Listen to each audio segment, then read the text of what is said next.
Polling ఉంటుంది. మే 20న 5వ దశ, మే 25న 6వ విడత పోలింగ్. ఇక చివరిగా జూన్ 1న 7వ దశ పోలింగ్ నిర్వహిస్తారు. జూన్ 4న దేశవ్యాప్తంగా కూడా రిజల్ట్ వస్తుంది, కౌంటింగ్ నిర్వహిస్తారు. అదే రోజు కూడా ఫలితాలు వెల్లడవుతాయి. పెద్ద రాష్ట్రాలైనటువంటి ఉత్తరప్రదేశ్, అలాగే బీహార్, పశ్చిమ బెంగాల్ 7 దశల్లో ఇక్కడ సార్వత్రిక ఎన్నికలు జరుగుతాయి. అంటే 7 ఫేజెస్లో ఇక్కడ సార్వత్రిక ఎన్నికలు జరుగుతాయి. మహారాష్ట్ర విషయానికి వచ్చేసరికి జమ్మూ కాశ్మీర్లో 5 దశల్లో పోలింగ్ నిర్వహిస్తారు. ఇక ఛత్తీస్గఢ్తో పాటు చిన్న రాష్ట్రమైనటువంటి అసోంలో 3 దశల్లో పోలింగ్ నిర్వహించనుంది. కర్ణాటక, రాజస్థాన్, త్రిపుర, మణిపూర్లో 2 దశల్లో పోలింగ్ పూర్తి కానుంది. ఏపీ, తెలంగాణ సహా మిగిలిన 22 రాష్ట్రాలు, కేంద్రపాలిత ప్రాంతాలు ఒకే దశలో పోలింగ్ నిర్వహిస్తారు. సహజంగానే చాలా వరకు ఊహాగానాలు నడిచాయి. ముందస్తు ఎన్నికలు వస్తాయని, 7-8 నెలలకు ముందే వస్తుందని చెప్పేసి కూడా. అయితే ఈసారి 4th ఫేజ్లో ఇటు తెలుగు రాష్ట్రాల విషయానికి వచ్చేసరికి ఎన్నికలు నిర్వహించబడతాయి. దీనికి సంబంధించి ఢిల్లీ నుంచి మా ప్రతినిధి ప్రసాద్ని అడిగి మరిన్ని వివరాలు తెలుసుకుందాం. సార్వత్రిక ఎన్నికలకు నగారా మోగింది. లోక్సభతో పాటు 4 రాష్ట్రాల అసెంబ్లీ ఎన్నికలకు షెడ్యూల్ ప్రకటించింది ఈసీ. దీనికి సంబంధించి డీటెయిల్స్ మా ప్రతినిధి ప్రసాద్ అడిగి తెలుసుకుందాం. ప్రసాద్, ఏ విధంగా చూడొచ్చు? షెడ్యూల్ విడుదలైపోయింది. 7 ఫేజెస్లో ఈ ఎలక్షన్ ప్రక్రియ స్టార్ట్ అవబోతోంది. ఏంటి మీ దగ్గరున్న లేటెస్ట్ అప్డేట్?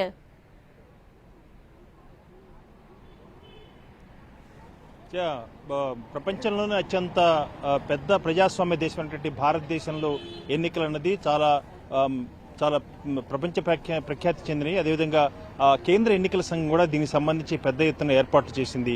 మొత్తం 543 లోక్సభ స్థానాల్లో మొత్తం జనరల్ కేటగిరీ చెందినటువంటి స్థానాలు 412 కాగా ఎస్సీ 84, ఎస్టీ 47 లోక్సభ స్థానాలకు దేశవ్యాప్తంగా ఎన్నికలు జరగబోతున్నాయి. ఇకపోతే ఆంధ్రప్రదేశ్, తెలంగాణకు సంబంధించి కనుక చూసినట్లయితే గతంలో తొలి విడతలోనే ఒక నెలలోనే ఎన్నికలు పూర్తయ్యాయి. షెడ్యూల్ ప్రకటించగానే ఒక నెలలోపుగానే ఖచ్చితంగా నెలలో ఎన్నికలు పూర్తయ్యాయి. ఈసారి 4వ విడత ఎన్నికలు జరగడంతో దాదాపు సుదీర్ఘకాలం 2 నెలల కాలం ఉంది. అంటే ఈ రోజు నుంచి కనుక లెక్కేసుకున్నట్లయితే దాదాపు మే 13వ తేదీన పోలింగ్ తేదీ కాబట్టి అప్పటి వరకు చూసినట్లయితే దాదాపు 2 నెలల పాటు అంటే పెద్ద ఎత్తున పార్టీలకు భారము, అదేవిధంగా నియోజకవర్గాల్లో పోటీ చేస్తున్నటువంటి అభ్యర్థులకు కూడా చాలా ఆర్థిక భారాన్ని మోసే అవకాశం ఉన్నట్టుగా తెలుస్తుంది. అయితే ఈ నేపథ్యంలో అభ్యర్థుల ఎంపిక లాంటి తదితర అంశాలతో కొంతమేరకు ఆంధ్రప్రదేశ్, తెలంగాణ కూడా జాప్యం అయ్యేందుకు కూడా ఎక్కువ అవకాశం ఉన్నట్టుగా తెలుస్తుంది.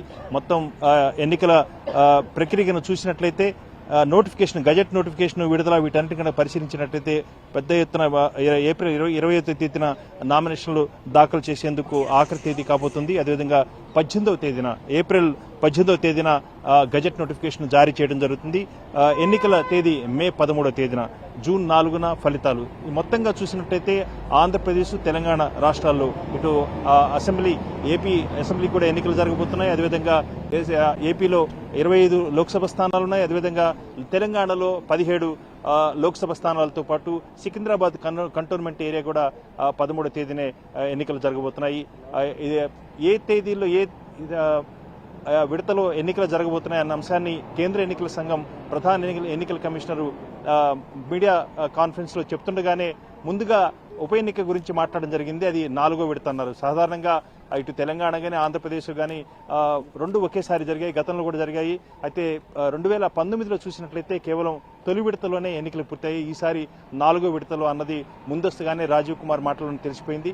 ఆ మేరకు 4వ విడత వరకు వేచి చూడాలంటే సుదీర్ఘకాలం పాటు పార్టీలు దీనికి సమాయత్తం కావాలి ఎన్నికలకు. ఆ మేరకు పెద్ద ఎత్తున పార్టీలకు, అభ్యర్థులకు కూడా ఆర్థిక భారం పడే అవకాశం ఉండగా తెలుస్తుంది.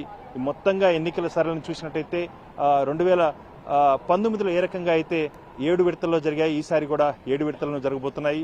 ఉత్తరప్రదేశ్ లాంటి పెద్ద రాష్ట్రానికి 7 విడతల్లో కూడా ఎన్నికలు జరిగేందుకు గాను ఈ ఎన్నికల షెడ్యూల్ను రచించుకోవడం జరిగింది. ఆ మేరకు కేంద్ర ఎన్నికల సంఘం ప్రకటించడం జరిగింది. మొత్తంగా ఈ ఎన్నికల సరళి చూసినట్లయితే 2009లో 9 విడతల్లో ఎన్నికలు జరిగాయి. అయితే 2019లో మాత్రం 7 విడతల్లోకి వచ్చింది. ఆ రకంగా ఈసారి కూడా 7 విడతలను జరగబోతున్నాయి. ఆంధ్రప్రదేశ్, తెలంగాణ ఈ మొత్తం కూడా 2 నెలల పాటు ఈ ఎన్నికల సంరంభాలు జరుపుకోవడానికి అవకాశం ఉంది. ప్రజలంతా కూడా ఎన్నికల ప్రక్రియలో పాల్గొనడానికి అవకాశం ఉంది. పెద్ద ఎత్తున ప్రచారము, అదేవిధంగా పెద్ద ఎత్తున ఆర్థిక భారం కూడా ఈసారి అభ్యర్థులకు, పార్టీలకు పడే అవకాశం ఉంది. బేసిక్గా ఎలక్షన్ కమిషన్ ఈ షెడ్యూల్ని ఈ ఫేజెస్లో ఫిక్స్ చేయడానికి ఎటువంటి ఎక్సర్సైజ్ చేస్తూ ఉంటుంది ప్రసాద్? సాధారణంగా అక్కడ ఉన్నటువంటి రాజకీయ పరిస్థితులు, అక్కడ ఉన్నటువంటి శాంతి భద్రతల పరిస్థితులు, అదేవిధంగా ప్రజల యొక్క మనోభావాలు, పార్టీల యొక్క బలాబలాలు, వీటన్నిటి కూడా కేంద్ర ఎన్నికల సంఘం పరిగణలో తీసుకుంటుంది.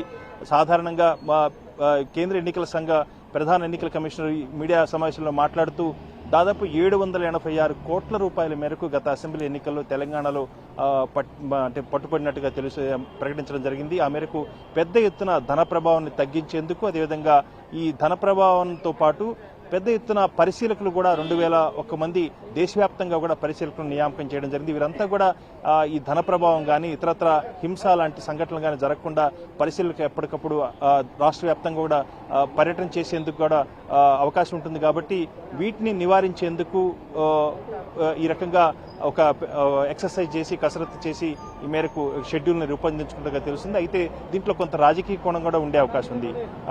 ఉత్తరప్రదేశ్ లాంటి పెద్ద రాష్ట్రానికి 7 విడతల్లో కూడా చాలా నింపాదిగా, తాపీగా ఎన్నికల ప్రచారం చేసుకునేందుకు అవకాశం ఉండడం జరిగింది.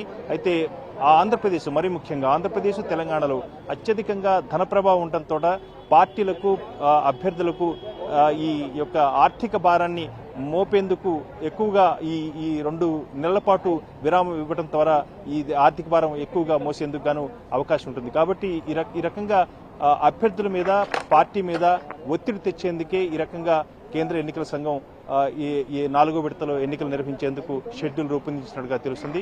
ఇదంతా కూడా కేంద్ర ఎన్నికల సంఘం అనేక అంశాలను పరిగణలో తీసుకొని ఈ షెడ్యూల్ను రూపొందించుకుంటుంది. దీనికి కొంత రాజకీయ కోణం కూడా దీనికి ఇమిడే అవకాశం ఉంది.